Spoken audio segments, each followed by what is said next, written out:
The first full slate of high school football games has finally arrived in West Michigan. And it includes a massive duel between South Christian and East Grand Rapids to highlight the festivities. Our sports director Thomas Cook and Brett Bakita join us now live from East Grand Rapids to tell us what to watch out for on the gridiron tonight.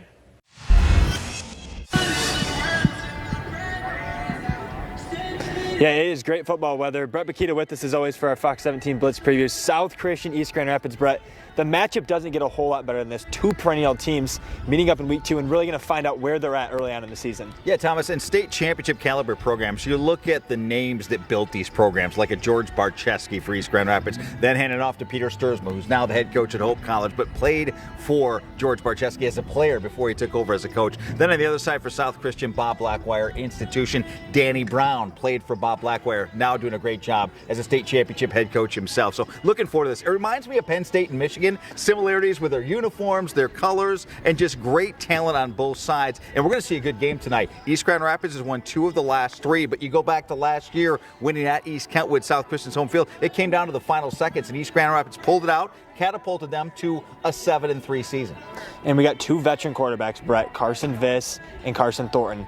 Both take steps and both have to make plays for these teams to be successful tonight. Carson Viss is just amazing. He's a great athlete. He's already committed for basketball to Western Michigan, but he is a dual threat quarterback, literally. 379 yards of total offense, threw for 4 touchdowns, ran for 1 as well last week in their win over Christian. So it all starts with containing him. He's got a big target in 6'6" Tyler Brinks. I think they'll try to double him or bracket him if you're East Grand Rapids in the secondary. On the other side, it's the development of Carson Thornton, and it's his show. He shared it with Scotty Millman last year, the senior. He was a junior. He went after it this year, added the strength, the pounds, and he looked good, I thought, in week 1 against Lowell. He'll have to play well tonight against a good South Christian team. Here's both senior quarterbacks. I'm looking forward to playing home for the first time this season. I can tell you right now, like, the entire stadium is going to be packed. It's going to be a great game day atmosphere. 2 good teams playing against each other, so it's going to be a good day. You know, we play EGR every year, so it's always a fun game. You know, they're always a tough team, and, you know, you love playing a tough team on Friday. That's what you want to do, right? You want to play the best teams, and I think we're ready for that. Brett, you will have the call of this game on 96.1 The Game, and we also got a couple other great games. Rockford, Muskegon, a rematch from a year ago. Big Red's coming off a tough loss. Rockford coming off a big week 1 win.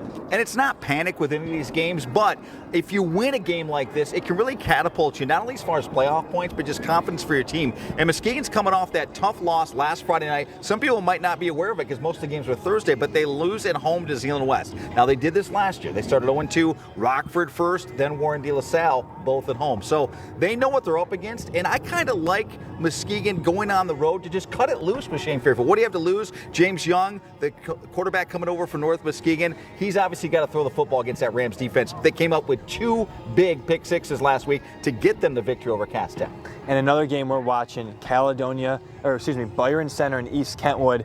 A revamped East Kentwood team and a veteran BC team. Yeah, new coach for East Kentwood, Tyrone Spencer, coming over from Detroit King, state championship caliber. They get the shutout last week. It had been a while since they've shut anybody out, 21-0 over Heartland. And obviously Cade Kaufman, good quarterback, transferring over from South Christian. But Byron Center, senior loaded, Landon Tungate. They won this game a year ago. I think for Byron Center, the key is don't let East Kentwood get into space and create big plays. They're famous for that, and they can blow a game open. Byron Center controls that and controls the football. I think I like their chances to win at home.